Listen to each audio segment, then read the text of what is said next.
오늘 본문의 말씀의 배경은 이렇습니다. 이제 예수님께서 세례 요한에게 세례를 받으신 직후에 이제 광야로 가셔서 사탄에게 시험을 받으시는 그런 내용을 이제 다루고 있는데요. 이 마가복음 초반부에 보면은 이 광야라는 단어가 유난히 많이 등장하는 것을 볼 수가 있습니다. 여기 나오는 광야는 이 세례 요한이 경험한 것과 같은 이 일반론적인 의미에서의 광야가 있고요. 그런가 하면 오늘 본문에서 예수 그리스도께서 경험하신 이 기독론적인 의미에서의 광야가 있습니다. 우선 그 세례 요한을 포함한 많은 사람들이 경험하는 이 일반론적인 광야에 대해서 좀 살펴드리자면, 이 성경이 말하는 광야를 한마디로 정의하면 이렇게 정리할 수가 있습니다. 광야는 무엇인가?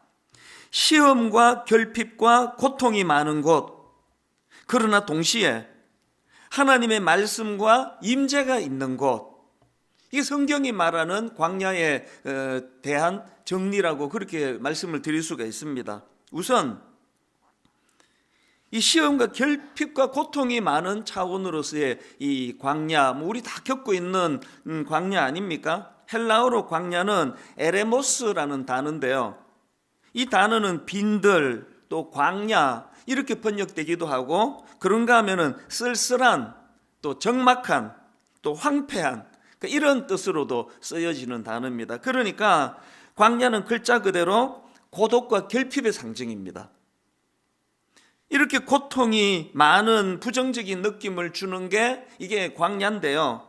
그러나 아까 정리해 드린 것처럼, 그러나 또 다른 한편으로 보면은 이 광야는 하나님의 임재와 말씀이 있는 곳이라는 굉장히 긍정적인 의미도 담겨져 있습니다. 예를 들면 여러분이 잘 아시는 야곱이 경험한 광야가 바로 그런 의미의 광야 아닙니까? 그는 모태신앙인이지만 하나님 의지하기보다는 자기 장교를 의지하고 그 권모술수에 능하고 그런 짓을 저지르다가 부작용이 생깁니다. 그래가지고는 이제 집을 떠나 도망가는 신세가 되었는데요, 그 과정에서 이제 광야를 만나지 않습니까? 창세기 28장 10절, 야곱이 브엘세바에서 떠나 하란으로 향하여 가더니 한 곳에 이르러는 해가 진지라 거기서 유숙하려고 그곳에 한 돌을 가져다가 베개로 삼고 거기 누워 자더니, 그 장면 이렇게 상상만 해도 그 서글프고 처량하지 않습니까? 이게 야곱이 경험한 광야예요. 그런데 놀라운 거는 야곱은 그 절망적인 광야에서 하나님의 임재와 말씀을 경험하는 놀라운 경험을 하게 되는데요, 그게 28장 16절입니다. 창세기 28장 16절. 야곱이 잠이 깨어 이르되 여호와께서 과연 여기 계시거늘 내가 알지 못하였도다. 모태신앙이고 할아버지가 아브라함이고 다 소용없습니다. 그저 자기 장교를 의지하고 하나님의 말씀을 따르지 않고 그러면 세상 사람보다도 더 못한 자리에 빠지는 게 그게 우리들의 모습이라는 걸 아셔야 됩니다. 그랬던 참 영적으로 초라한 야곱이었지만 그가 광야를 경험했기 때문에, 빈들 아무도 없는 그 삭막한 곳에서의 그런 절망적인 밤을 경험했기 때문에 여호와께서 과연 여기 계시거늘 내가 알지 못하였도다, 이 놀라운 깨달음을 또 얻게 되는 이게 또 야곱이 경험한 광야라는 것입니다. 이런 일이 어떻게 가능하다고요? 제가 앞에서 이 광야라는 단어의 헬라어가 에레모스라고 말씀을 드렸는데, 이 에레모스가 쓸쓸한, 적막한, 황폐한 이런 뜻이 있다고 말씀드리지 않았습니까? 그런데 그 구약 성경의 언어인 히브리어로 이 광야는 미드바르라는 단어예요. 이 미드바르라는 단어는 이 말씀이라는 뜻을 가진 다바르에 해당되는 어원을 내포하는 단어가 미드바르예요. 이 야곱이 경험한 게 딱 이게 미드바르 아닙니까? 그 광야의 이 너무나 그 순기능 중에 하나가 하나님의 말씀과 하나님의 임재를 경험할 수 있는 곳이 광야다. 그래서 어린 왕자로 유명한 프랑스의 소설가 생텍쥐페리가 이런 말을 했습니다. 사막은 죽음과 불모의 장소가 아니라 무한한 영감과 생명의 본질을 품고 있는 곳이다. 이걸 신앙적인 언어로 살짝 좀 정리를 다시 하면은 광야라는 것은 죽음과 불모의 장소이기도 하지만 또 한편으로는 하나님의 무한한 영감과 생명의 본질을 품고 있는 곳이 광야다. 그렇기 때문에 모든 사람들이 다 피하고 싶은 게 광야지만, 너무나 황량하고 쓸쓸하고 시험이 많은 곳이 광야지만, 그러나 때로 하나님께서는 우리를 강제적으로 광야로 몰고 가실 때가 있습니다. 왜? 거기에 영적으로 유익이 담겨 있기 때문입니다. 이게 일반론적으로 말하는 광야라고 말씀을 드릴 수 있다면, 오늘 본문에서 예수님이 겪으신 광야는 이런 일반론적인 차원의 광야와는 격이 다른 또 다른 의미의 이 기독론적인 광야라는 깊은 의미를 내포하고 있다고 말씀을 드릴 수가 있습니다. 예수님께서 오늘 본문에서 겪으신 이 광야는 한마디로 말하면 이 왕의 승리를 선포하는 차원에서의 광야입니다. 이게 무슨 말씀인가 하면은 이 구약에서의 광야는 실패의 상징 아닙니까? 자, 시편 95편 8절부터 11절을 보십시오. 너희는 머리바에서와 같이 또 광야의 마사에서 지냈던 날과 같이, 여기도 광야가 나오네요. 광야의 마사에서 지냈던 날과 같이 너희 마음을 완악하게 하지 말지어다. 그때에 너희 조상들이 내가 행한 일을 보고서도 나를 시험하고 조사하였도다. 내가 40년 동안 그 세대로 말미암아 근심하여 이르기를 그들은 마음이 미혹된 백성이라 내 길은 알지 못한다 하였도다. 그러므로 내가 노하여 맹세하기를 그들은 내 안식에 들어오지 못하리라 하였도다. 한마디로 말하면 구약의 이스라엘 백성들은 그 광야 기간 동안에 하나님께 불순종하며 하나님을 근심하게 하고 노엽게 만드는 그런 자리에 빠졌기 때문에 구약 이스라엘 백성들에게 있어서 광야는 실패의 장소예요. 그런데 오늘 본문에서 예수 그리스도께서는 그 실패의 자리인 광야로 가셔서 사탄을 이기는 승리하시는 왕의 모습으로 그렇게 이 광야를 사용하고 계신다는 겁니다. 여러분, 그 마가복음의 첫 시작인 마가복음 1장 1절 기억하시죠? 하나님의 아들 예수 그리스도의 복음의 시작이라, 여기 나오는 복음의 시작이라 할 때 이 복음이 유앙겔리온, 이게 굿뉴스라 그랬잖아요. 복된 소식, 기쁜 소식이다. 어떤 의미에서 이게 복된 소식이냐? 예수 그리스도께서 왕으로 세상에 오셨다. 이런 의미에서도 이것이 굿뉴스지만 더 궁극적으로는 왕으로 오신 예수 그리스도께서 승리자로 오셨다. 예수 그리스도는 승리하신 왕이다. 이것이 굿뉴스라는 겁니다. 왜 이게 의미가 있습니까? 마가복음의 1차 독자라고 할 수 있는 그 당시 로마에 있던 그리스도인들은 절망적인 상황에 빠진 거 아닙니까? 로마 대화재 사건 방화 책임자로 몰려가지고 엄청나게 고문을 당하고 수많은 그리스도인들이 목숨을 잃고 학살당하는 이런 절망적인 상황에 빠져있던 그 로마에 있는 성도들을 향하여 마가가 마가복음을 기록하면서 무슨 말씀을 전하고 싶은 겁니까? 절망하지 말라는 겁니다. 지금 눈으로 보이는 이 현실은 너무나 고통과 절망이지만, 그러나 유앙겔리온, 예수 그리스도가 승리하셨다. 우리를 다스리는 왕은 승리하신 왕이시다. 그래서 전에도 말씀드렸지만 마태복음처럼 낳고 이런 설명 하나도 없습니다. 거두절미하고 바로 유앙겔리온, 승리하신 왕.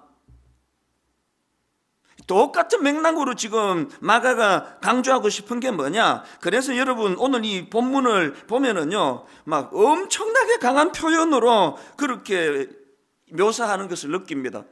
본문 12절을 보십시오. 성령이 곧 예수를 광야로 몰아내신지라. 이 단어가 막 얼마나 강한 단어입니까? 여기 보면은 지금 두 번에 걸친 강조점. 성령이 곧 무슨 뜻입니까? 즉시로 또 예수를 광야로 막 몰고 가신지라. 이게 성령님이 막 예수님을 강제로 어떻게 했다는 그런 의미가 아니고요. 이거는 사안의 급박성이에요. 이 일이 너무나 중요하기에. 왜 이 일이 너무나 중요합니까? 이제 이 광야에서의 주님의 그 사단에게 시험 받으시는 이 일이 끝나자마자 이제 예수님의 하나님 나라의 선포와 공생애가 이제 본격적으로 시작이 되거든요. 마가는 뭘 알리고 싶은 겁니까? 마가에 있는 절망하는 수많은 독자들에게 이후로 너희들이 예수 그리스도의 행적을 한마디 한마디 살펴나갈 때에 전제가 있다. 그분 우리 왕이시다. 그분 우리 왕이신데 승리하신 왕이시다. 인간들이 실패를 상징하는 그 초라한 광야를 위대한 승리로 바꿔주신 분이 예수 그리스도시다. 이걸 너무너무 강조하고 싶은 겁니다. 그래서 여러분, 우리가 말씀을 결따라 읽어야 된다고 하면은 이제 다음 주일부터 이제 예수님의 공생의 행적을 하나하나 살펴볼 때 이 전제가 필요한 겁니다. 항상 그분의 승리하심, 이 마가복음의 정신을 마음에 잘 새기셔야 됩니다. 이런 의미에서 저는 오늘 이 본문 말씀을 가지고 우리가 꼭 기억해야 될 교훈 몇 가지를 나누고 싶은데요. 자, 첫째로 여러분, 광야가 우리에게 주는 교훈이 뭡니까? 첫째로 이 광야의 시험으로부터의 승리를 확신해야 된다는 겁니다. 계속 강조하지만 광야는 결핍의 상징, 고통의 장소입니다. 그리고 광야는 너무나 끔찍한 시험이 있는 곳이에요. 그리고 수많은 이스라엘 백성들이 그 광야에서 비참하게 실패한 그런 절망의 장소입니다. 이 광야 같은 인생길을 걷는 우리이기 때문에 이 끊임없는 사단의 시험 앞에 늘 두려움이 있습니다. 지금 우리가 겪고 있는 이 코로나 바이러스도 마찬가지 아닙니까? 너무나 낙심된 일이 많은, 그래서 두려움이 끊이지 않는 이 땅이기 때문에 이런 광야 같은 인생길을 살기 때문에 꼭 기억해야 될 말씀이 하나 있습니다. 베드로전서 5장 8절 9절을 잘 보십시오. 근신하라, 깨어라, 너희 대적 마귀가 우는 사자같이 두루다니며 삼킬 자를 찾나니 너희는 믿음을 굳건하게 하여 그를 대적하라. 여러분, 마귀가 우는 사자와 같이 삼킬 자를 찾을 때는 믿음을 굳건하게 하라는 겁니다. 그런데 여기서 중요한 게 뭐냐? 여기서 강조되는 믿음은 어떤 믿음입니까? 어떤 믿음입니까? 예수 그리스도께서 승리하셨다는 것을 믿는 믿음이에요. 꼭 기억하셔야 합니다. 우는 사자와 같이 우리를 삼키려고 달려드는 것들이 많은 광야길을 살아가는 우리가 어떤 믿음을 가져야 되느냐고요? 내가 지금 초라한 형편에 빠졌지만, 나는 자빠지고 넘어질 수밖에 없는 인생이지만 왕 되신 그분은 승리하신 왕이다. 승리하신 그분께서 나를 승리의 자리로 인도해 주실 것이다. 이거를 믿는 믿음이 필요하다는 거예요. 저는 이 설교를 준비하는 동안에 우리 어릴 때 찬송가 불렀던 그 한 대목이 계속 고장날 레코드처럼 딱 한 대목이, 예수가 함께 계시니 시험이 오나 겁없네. 그 다음 가사가 떠오르지를 않아요. 예수가 함께 계시니 시험이 오나 겁없네. 이 찬양 한마디와 똑같이 의미를 나누는 성경 구절이 로마서 8장 37절 아닙니까? 그러나 이 모든 일에 우리를 사랑하시는 이로 말미암아 우리가 넉넉히 이기느니라. 사실 제가 이 설교 준비를 다 끝내고 우리 방송팀에게 그 자막 원고를 보내줄 때 저는 사실 그 우리가 넉넉히 이기느니라 저기에다가 굵은 표시라고 보냈습니다. 그리고 바로 내가 수정했습니다. 우리가 넉넉히 이긴다는 이거는 결과에 불과하고 어떻게 이겼냐가 중요한데, 어떻게 이겼냐고요? 우리를 사랑하시는 이로 말미암아 이겨서 의미가 있는 거예요. 우리를 사랑하시는 이로 말미암아. 이게 제가 계속 고장날 레코드처럼 머리에서 맴도는 그 찬양 한마디, 예수가 함께 계시니 시험이 와도 겁없네, 그거 아닙니까? 여러분, 이기는 거에만 초점을 두는 게 아니라 이길 수 있었던 근원적인 비결, 우리를 사랑하시는 이로 말미암아, 이게 광야의 시험으로부터의 승리에 대한 확신을 가진 자들이 묵상할 수 있는 말씀이라고 저는 생각하고요. 그런가 하면 여기 또 한 가지 더, 지난주에 말씀 기억하십니까? 왕으로 오신 예수 그리스도, 메시아로 오신 예수 그리스도가 사람들이 전혀 상상할 수 없는, 듣지도 보지도 못한 나사렛이라고 하는 그런 아주 비천한 곳에서 주님이 오셨다. 이것이 너무나 생소했다. 오죽하면은 나사렛에서 무슨 선한 게 나겠냐고 이런 비아냥 그림을 당할 수밖에 없던 그런 초라한 곳에서 예수님이 오셨다. 이걸 가지고 제가 한 주 묵상을 하는데요, 고린도전서 1장 27절 말씀이 떠오르는 거 아닙니까? 그러나 하나님께서 세상에 미련한 것들을 택하사, 이 나사렛에서 무슨 선한 게 나겠느냐는 이 비아냥거림을 받을 수밖에 없는 나사렛 같은 이런 미련한 것들을 택하사, 하나님께서 세상에 미련한 것들을 택하사 지혜 있는 자들을 부끄럽게 하려 하시고, 그 다음도 보세요. 세상에 약한 것들을 택하사 강한 것들을 부끄럽게 하려 하시며, 하나님께서 세상에 천한 것들과 멸시받는 것들과 없는 것들을 택하사 있는 것들을 폐하려 하시나니 이는 아무 육체도 하나님 앞에서 자랑하지 못하게 하려 하심이라. 그래서 제가 이 말씀을 정리하니까 여러분, 나사렛은 이렇게 정리할 수 있습니다. 약함이 강함되는 장소예요. 그리고 자기를 절대로 자랑할 수 없는 장소.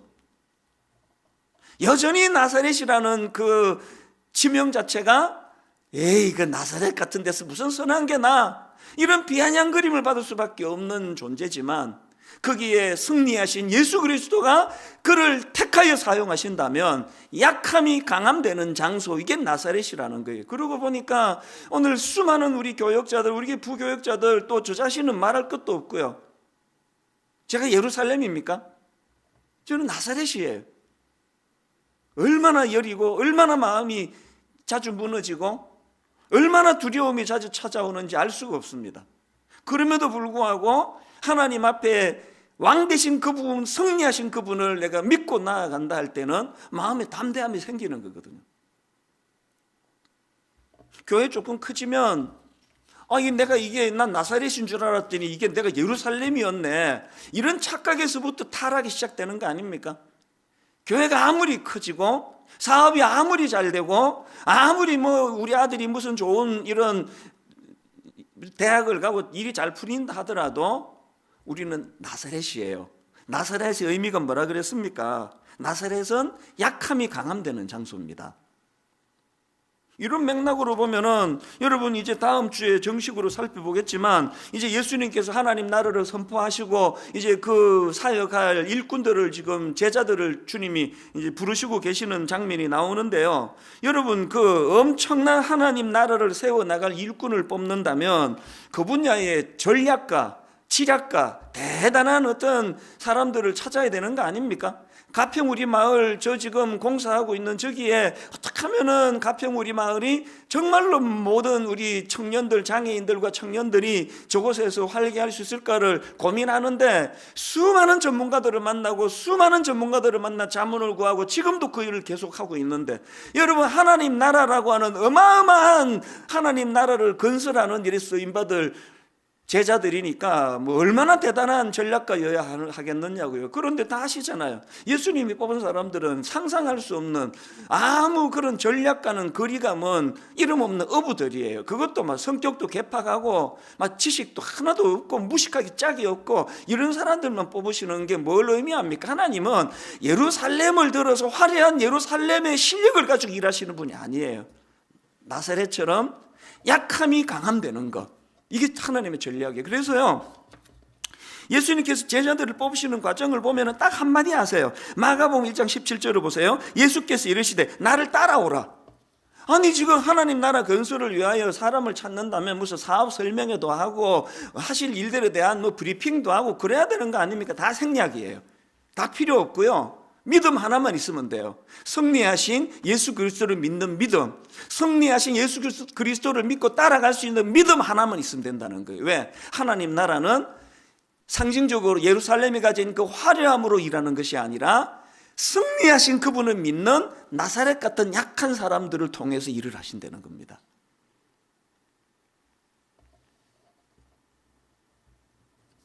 오늘 이 확신을 가지고 있다면 내가 가진 실력과 그 무엇으로 광야의 시험을 이겨내는 존재가 아니라, 나는 절대로 이길 수 없는 나약한 존재지만 이미 승리하신 예수 그리스도, 그분이 내 삶을 통치하시는 왕이시라는 그 믿음으로 광야에서의 여러 시험들을 승리할 것이라는 확신을 가지고 나아가는 믿음의 형제 자매님들 되시기를 바랍니다. 그런가 하면 두 번째로 우리가 광야와 관련해서 기억해야 될 교훈이 하나 더 있는데요, 여러분, 우리는요, 이건 믿어야 돼요. 광야에서는 이 성령님의 인도하심을 받아야 한다는 것, 이걸 우리가 꼭 기억하셔야 됩니다. 여러분, 오늘 본문에 예수님께서 광야에서 시험 받으시기 직전에 무슨 일이 있었습니까? 예수님께서 세례를 받으셨습니다. 그리고 그 과정에서 성령 충만을, 강력한 성령 충만을 경험하시잖아요. 자, 9절부터 한번 보십시오. 그때에 예수께서 갈릴리 나사렛으로부터 와서 요단강에서 요한에게 세례를 받으시고 곧 물에서 올라오실새 하늘이 갈라짐과 성령이 비둘기같이 자기에게 내려오심을 보시더니 하늘로부터 소리가 나기를 너는 내 사랑하는 아들이라 내가 너를 기뻐하노라 하시니라. 삼위 하나님이 총출동을 하셨습니다.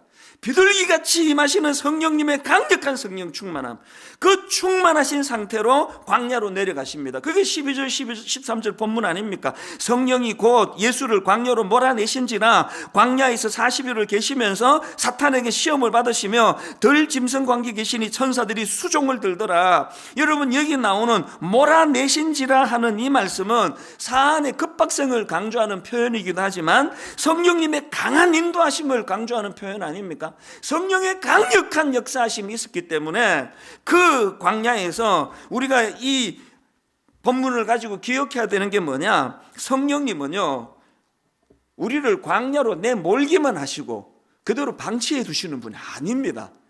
성령님은 우리를 광야로 내몰기도 하시지만 그 광야에서 말씀하시고 지도해 주시고 인도해 주신다는 사실입니다.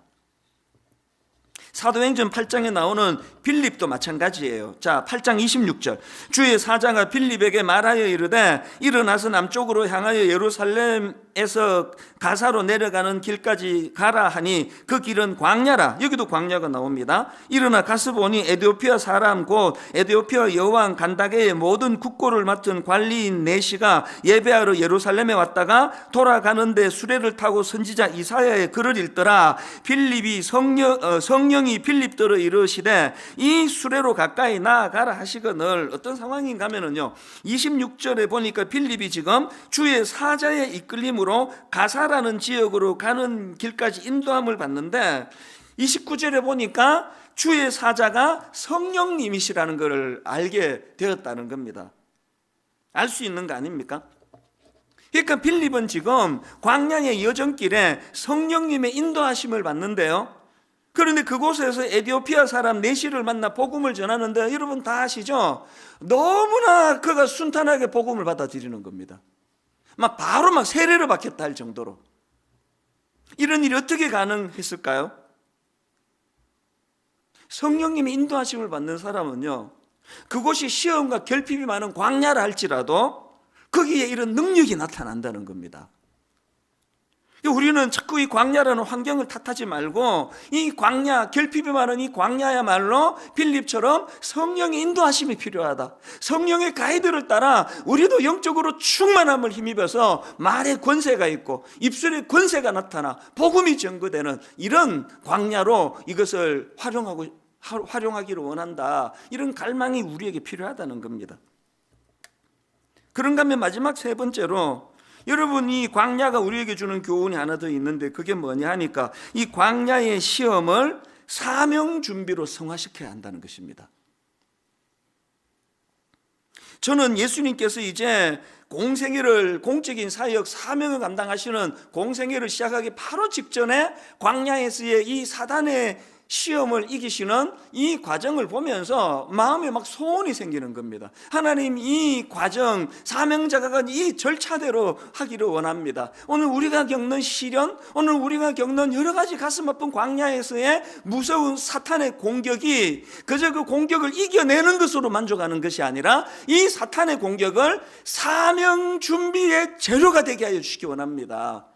이런 의미에서 이 코로나 바이러스를 놓고 기도할 때마다 두 가지 기도를 당연히 해야 되는 거 아닙니까? 이 코로나 바이러스를 빨리 퇴치시켜 달라고, 빨리 물리쳐 달라는 기도도 필요하지만 그 기도에 덧붙여 가지고 이 시련을 통하여 한국교회가 이제 사명 준비하는 도구로 코로나 바이러스가 쓰여지기를 원합니다. 저는 지금까지 살아가면서요, 어느 한 도시가 어려움을 겪는다, 또 어느 한 지역이 어려움을 겪는다, 이건 내가 간혹 봤지만 지금처럼 막 전 세계가 동시다발로 미국에서, 유럽에서, 아시아에서, 한국에서, 중국에서, 일본에서 전 세계가 동시다발로 이런 난감한 일을 겪는 건 내가 보다가 본 적이 없습니다. 그러면서 두려움이 뭡니까? 이제 이런 동시다발적인 사단의 공격이 점점 많아질 것이라는 그런 두려움이 찾아오는 거예요.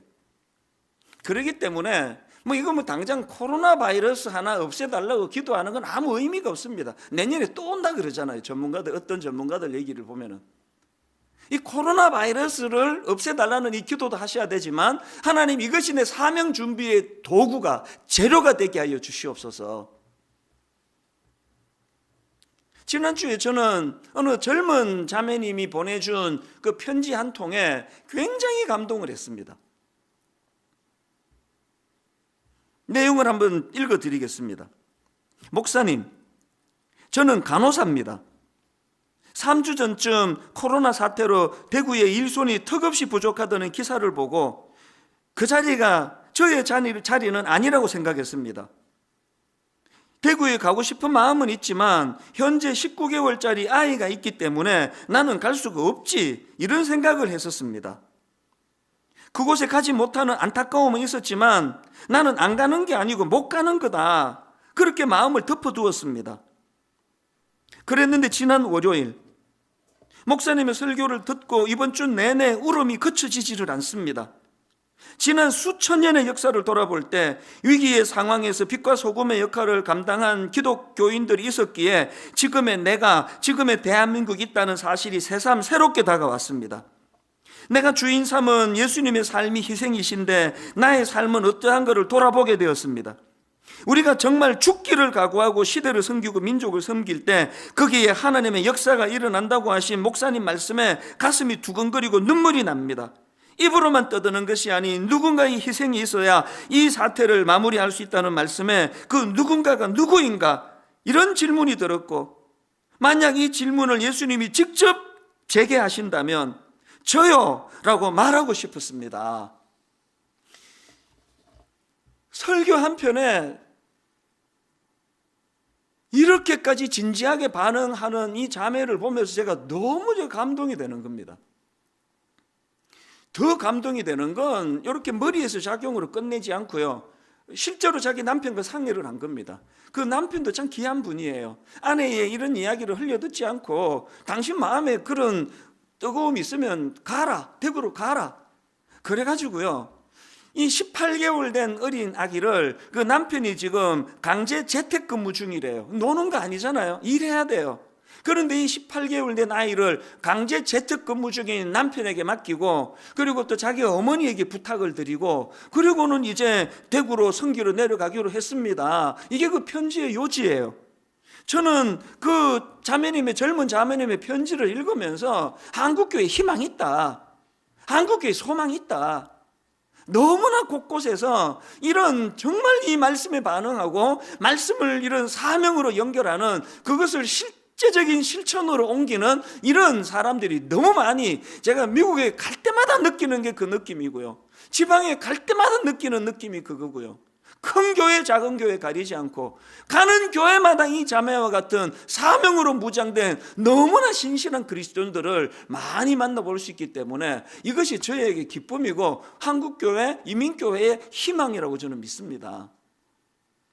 이런 점에서 저는 또 한 가지 우리 성도님들께 진심으로 감사를 드리는데요, 어제까지 들어온 코로나 바이러스 후원 관련 총액이 약 16억 원이 들어왔습니다. 한 계좌로는 코로나 바이러스 구호 헌금을 드리고, 또 다른 한 계좌로는 코로나 바이러스로 인해 어려움을 겪는 미자립 교회를 돕는 구호 헌금으로 이것을 사용했는데, 감사하게도요, 이 두 계좌번호로 들어온 헌금에 동참하신 건수가 무려 10,000건이 넘습니다. 큰 금액을 헌금하신 몇 분도 계시지만 십시일반으로 대부분이 자기가 할 수 있는 그 자리에서, 저는 막 이 장면이 너무 막 눈물이 나는 거예요.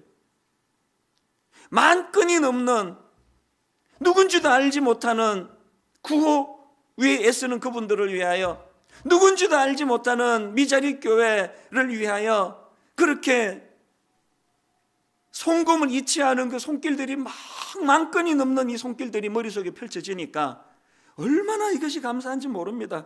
그렇게 여러분들이 정성을 들여서 주신 이 헌금을요, 그 대구 지역 거점 병원인 대구 동산병원, 지난번 설교 시간에도 한번 언급해 드렸던 그 기독교 정신으로 시작한 그 대구 동산 기독병원에다가 문의를 해보니까 이 중증 환자 치료를 위한 장비 구입이나 또 이 환자들을 수용하기 위한 시설 보강이 필요하고, 그리고 의료진들과 자원봉사자들을 위한 방호복과 그들의 임시 거주에 들어가는 여러 가지 부분에 지금 너무나 지금 급히 지금 재원이 필요하다고 그렇게 해서 거기에 팀에서 의논을 해서 4억 원을 거기다가 후원금으로 보내드렸고요. 그리고 지금 나머지 5개 기관을 통해서도 가장 이 일을 통해 수고하시는 의료진과 자원봉사자와 피해 가정을 도울 수 있는 그런 곳으로 이것들을 지금 보내고 있는 중입니다. 이러고 있는데 지난주인데요, 노회에서 연락이 오셨어요. 지금 이 코로나 바이러스 때문에 임대료를 내지 못하는 교회들이 많다는 거예요. 그러면서 분당 우리 교회가, 우리 노회에 지금 그런 교회가 꽤 많은데 분당 우리 교회가 좀 도와줄 수 있겠냐고 문의가 왔습니다. 왜 그거를 거절하겠냐고요. 당연히 돕겠다고 말씀을 드리고 송금을 해드리고, 마음에 하나님이 이거 번쩍 하는 생각을 주시는 거예요. 이거 하나님이 이거 저에게 명령하시는 거다. 그게 뭐냐? 이렇게 지금 코로나 바이러스 때문에 월세 납부를 못하는 교회들이 많다면은, 그래서 오늘부터 저는 여기서 힌트를 얻어가지고요, 미자립 교회 월세 대납 운동을 벌이기를 원합니다. 조사해 보니까요, 대략 미자립 교회 그 월세가 한 50만 원에서 70만 원 정도, 물론 뭐 그 이하도 많고 그 이상도 많지만 대략 한 50만 원에서 70만 원 사이가 제일 많더라고요. 그래서 그 팀에서 상의하기를, 이제 만약에 한 교회당 월 70만 원씩 후원하기를 3개월치 그 임대료를 대납을 해준다고 한다면, 이제 그동안 미자립 교회를 위하여 여러분이 해주신 헌금 중에 이제 일부는 또 사용을 하고 아직도 이제 일부는 비축되어 있는데, 이 헌금하고 이미 들어온 헌금하고 앞으로 또 해주실 헌금을 모아가지고 대략 추산을 해보니까 적어도 한 400교회 이상을 섬길 수 있는 거예요. 조금만 힘을 쓰면 500개 이상을 섬길 수 있는 겁니다. 이 너무 가슴 벅찬 일 아닙니까? 여러분, 지금까지도 너무나 힘에 겹게 수고해 주신 거 아는데요, 우리 이 꿈을 가지고 우리가 한 번 더 십시일반에서 힘을 모으신다면, 그래서 이제 그 두 계좌번호를 가지고 하나는 이쪽 하나는 저쪽 한 걸 오늘부터는 어느 계좌에다가 송금하시든지 이거는 이제 미자립 교회 월세 대납 운동으로 쓰기를 원합니다.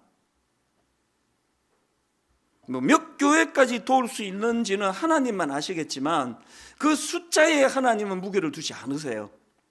아까 인용해 드렸던 그 젊은 간호사님의 그 선한 마음, 오늘도 십시일반에서 월세를 내지 못하는 미자립 교회, 사실은요 경제적으로 어렵다고 교회가 초라한 거 아닙니다. 지역마다 너무나 아름다운 그런 선한 작은 교회들이 너무 많거든요. 그들을 우리가 힘을 보태드리고 하나님 나라를 세워나가는 일에 용기를 주는 일을 할 뿐만 아니라, 오늘부터 여러분 계속 기도할 때 그런 교회들을 축복하며 기도해 주시기를 바랍니다. 여러분이 주신 그 후원금을 가지고 이제 지금 가장 힘든 대구 경북 지역을 위시해 가지고 여러 교회로 이것을 지금 보내고 있는데요, 그랬더니 지난주에 많은 연락들을 우리 담당자에게 보내주셨다고 합니다. 그걸 제게 전해주는데 눈길을 끄는 두 표현이 있었습니다. 하나는 이 표현이에요. 개척교회는 아무도 기억해 주지 않는데 이렇게 기억해 주셔서 정말 감사합니다. 이 돈의 문제가 아니라는 거 아닙니까? 관심의 문제라는 거 아닙니까? 개척교회는 아무도 기억해 주지 않는데 이렇게 기억해 주셔서 정말 감사합니다. 이 한 문장이 참 제 마음에 와닿았고요. 그리고 또 눈길을 끄는 문장이 하나 더 있었습니다. 교단이 다르다고 지원을 안 해줄 줄 알았는데 이렇게 교단에 상관없이 지원해 주셔서 감사합니다. 하나님 나라는 매이지 않습니다. 건강한 교회라고 한다면 교단을 불문하고 우리가 섬기고 우리가 도울 때 거기에 성령의 역사가 나타날 줄로 믿습니다. 이제 결론을 맺으면서요, 한마디만 더 언급을 하겠습니다. 어제 오전에 우리 교회의 그 젊은 교역자가 저에게 그 영상을 하나 보내왔습니다. 자기가 너무 감동을 받았다 그러면서 영상을 하나 보내왔는데요. 그 영상을 보니까 그 유재석 씨가 진행하는 프로그램이에요. 이제 그가 이제 지금 코로나 바이러스 봉사로 대구에 내려가 있는 어떤 그 자원봉사 간호사님하고 이제 그 인터뷰를 하는데요. 어느 대목에서 이 유재석 씨가 이제 눈물을 흘리는 거예요. 근데 그 어느 대목 자체가 너무 감동적이에요. 계속 이제 좀 감동스러운 이야기를 뭐 유도하는 게 사회자 아닙니까? 그러는데 그 인터뷰하는 그 봉사자 간호사님이 너무 무덤덤한 거예요. 계속 뭐 고충이 뭐냐, 에이 그래도 힘든 게 있을 거 아니냐 계속 유도해내는데 그 봉사자가 한결같이 무덤덤하게 하는 이야기가 우리는 힘들지 않아요. 어렵지 않다니까요. 군데군데 사진으로 막 그 얼굴이 그 다 보셨잖아요. 봉사자들이 그 방독 면을 너무 많이 써가지고 막 여기 진물이 나고 막 그냥 반창고를 바르고 이런 사진은 나가는데 그 봉사자가 계속 뭐 너무나 대수롭지 않게 안 힘들다니까요. 그냥 하는 거죠 뭐. 유재석 씨가 그 대목에서 눈물을 흘리기 시작하는 거예요. 너무 무덤덤하다고, 너무 담담하다고, 너무 당연히 해야 되는 걸 하는 것처럼 그것이 너무 감동이 된다고. 저도 어제 눈물이 나더라고요. 그 영상을 보면서 계속 마음으로 소원했습니다. 저분은 크리스찬이어야 돼. 저분이 크리스찬이기를 바래. 막 사용하는 언어를 보면서 맞아, 저건 교회가 쓰는 용어인데 막 마음에 그런 소원이 들더라고요. 왜 그런 마음의 소원이 들었을까요? 이 코로나 바이러스라고 하는 끔찍한 광야의 시련이 믿는 우리들에게 사명 준비를 위한 도구가 되기를 바라기 때문이거든요. 오늘 우리 삶의 영역에서 그런 막 다 그냥 18개월 애기 내려다 놓고 막 대구 내려가는 이 일만이 큰 일이 아닙니다. 그저 내 삶 속에서 하나님 믿는 자로서 내가 드러내야 될 빛과 소금의 역할은 무엇인지요? 하나님 이 시련을 통해서 이것이 믿는 저희들에게 사명 준비의 도구가 되게 하여 주시옵소서. 결론을 맺으면서 저는 이 찬양 함께 부르기 원하는데요, 한동안 이 찬양을 저는 잘 잊고 있었는데 말씀 주면다가 불쑥 떠올랐습니다. 피난처 되시는 주 예수, 영원한 승리의 왕. 이렇게 승리를 선포하는 이 찬양이 놀랍게도 중국 사람이 만든, 중국 크리스찬이 만든 중국 교회에서 부르는 찬양이라는 거, 이게 놀랍더라고요. 육안으로 보면 아직 중국은 핍박 중에 있는 나라 중에 하나 아닙니까? 그럼에도 불구하고 마가복음의 정신을 가지고 그리스도의 승리하심을 믿는다, 영원한 승리의 왕 되신 그분을 나는 의지한다, 이런 내용을 담은 찬양이 너무나 제게 감동이 되는 걸 느꼈습니다. 우리 찬양을 같이 한번 불러보시면서 오늘 각자가 오늘 마가복음에 선포하는 왕으로 오신 예수 그리스도, 승리하신 그분을 마음으로 그리면서 찬양을 올려드리기 원합니다. 우리 같이 찬양하시겠습니다.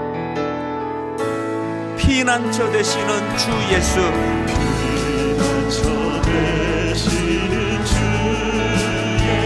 영원한 승리의 왕, 주님의 얼굴을 구할 때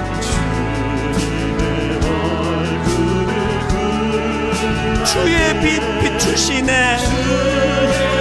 여러분 이 사실을 다 아시잖아요. 전쟁은 주님께 속했네.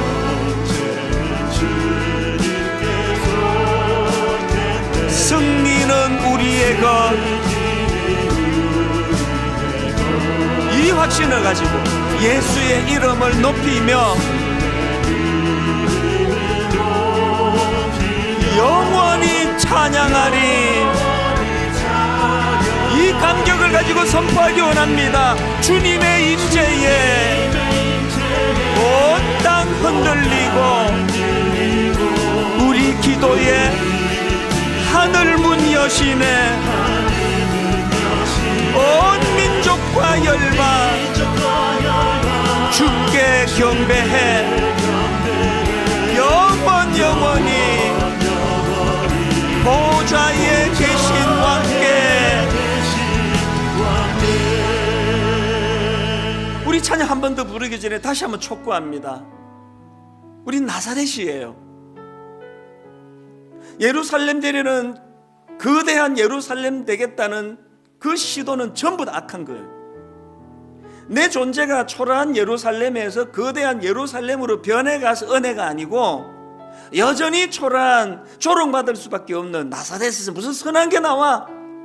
조롱받을 수밖에 없는 초라한 나사렛이지만 승리하신 왕께서 그 나사렛을 인도하시고 사용하신다 할 때에 초라함이 강함으로 바뀌어지는 땅이, 그게 상징적으로 나사렛이라고 한다면, 오늘 여러분 중국 땅에 있는 수많은 그리스도인들을 우리가 흠모하며 따라야 합니다.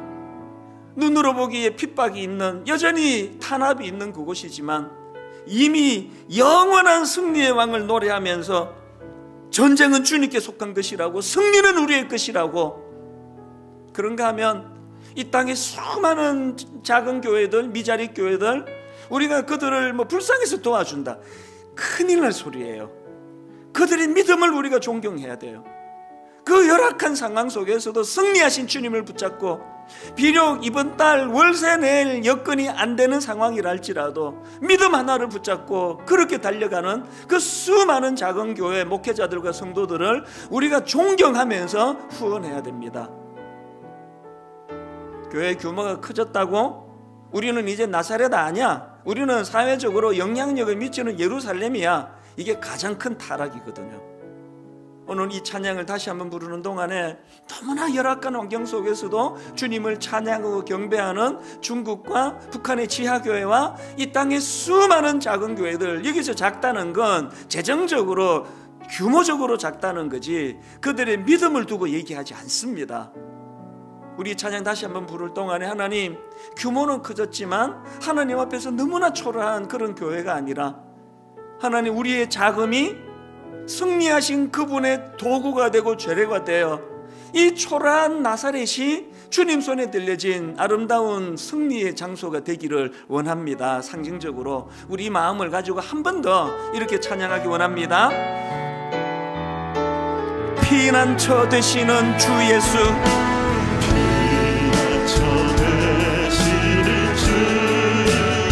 영원한 승리의 왕, 주님의 얼굴을 구할 때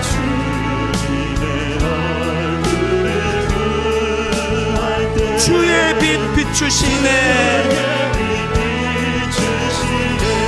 주님의 임재에, 주님의 임재에 온 땅 흔들리고 우리 기도에 하늘 문 여시네, 늘 문 여시네. 온 민족과 열방 주께 경배해. 영원히 보좌에 계신 왕께. 전쟁은 주님께 속했네. 승리하신 그 주님으로 인하여 승리는 우리의 것. 예수의 이름을 높이며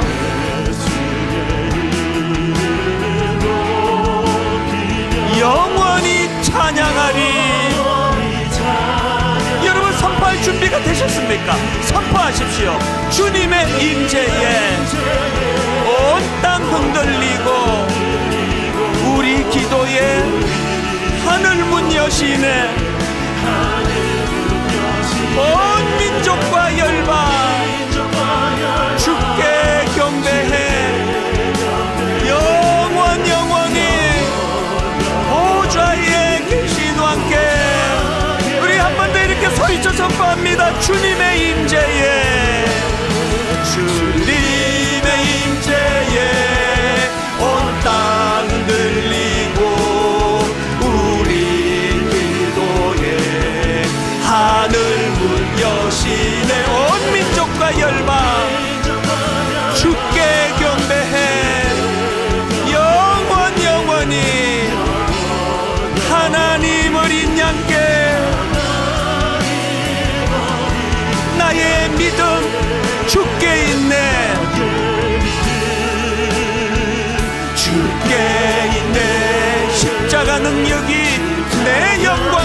있네.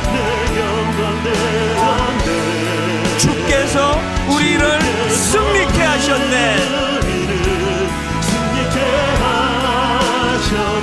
나의 능력, 나의 소망 주께 있네. 우리 다 자리에서 일어나셔서 나의 믿음 주께 있네. 십자가 능력이 내 영광 되었네. 주께서 우리를 승리케 하셨네. 그래서 선포합니다. 나의 능력, 나의 소망 주께 있네. 우리 마지막으로 한 번 더 소리칩니다. 오직 예수. 나의 믿음, 십자가 능력 속에 빛나는 영광, 내 모든 승리로 주님께 영광을, 나의 능력, 나의 소망 오직 예수. 각자에게 주신 은혜도로 기도하시되, 하나님, 내가 가진 그 무엇으로 승리하는 인생이 아니라 승리하신 왕이신 그분이 승리자로 오셨기 때문에 나를 통치하시는 그분의 승리하심을 하나님 믿으며 우리도 반드시 승리하게 될 줄로 믿습니다. 하나님 믿음을 가지고 이 위기를 싸워 이기게 해주시고, 무엇보다도 이 광야에서의 무서운 시험이 오히려 우리 사명 준비의 도구가, 재료가 되게 하여 주시옵소서. 우리 통성으로 한 목소리로 같이 기도하시겠습니다. 살아계신 하나님 아버지, 하나님의 은혜로 이 시간 간절히 바라고 사모합니다. 하나님 아버지, 우리 인생의 이정길 가운데 야곱이 경험한 광야를 우리도 맛보게 하여 주시옵소서.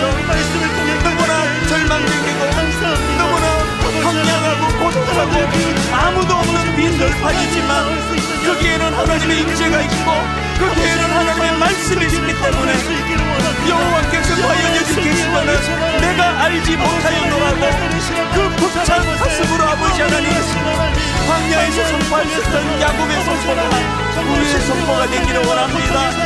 하나님 아버지, 오늘 본문에서 예수 그리스도가 경험하셨던 광야에서의 승리하심, 그 놀라운 주님의 승리하심이 우리의 승리가 되게 하여 주시옵소서. 그 주님의 승리하심을 믿으며 비록 나사렛 같은 초라하고 보잘것없는 인생이지만 그런 하나님 아버지 승리하신 그 하나님 앞에 붙들리고 받았기 때문에 약함이 강함되는 그런 차원에서의 나사렛이 되게 하여 주시옵소서. 비록 나사렛에서 무슨 선한 것이 나겠느냐, 이런 비아냥 그림을 받을 수밖에 없는 인생이지만 그런 하나님 아버지, 주님 손에 붙들려진 나사렛이야말로 너무나 초라하고 약함이 놀라운 강함으로 바뀌어지는 장소가 될 수 있다는 것, 이 사실을 아버지 기억하며 그렇게 달려나가는 저희들이 되도록 인도하여 주시옵소서.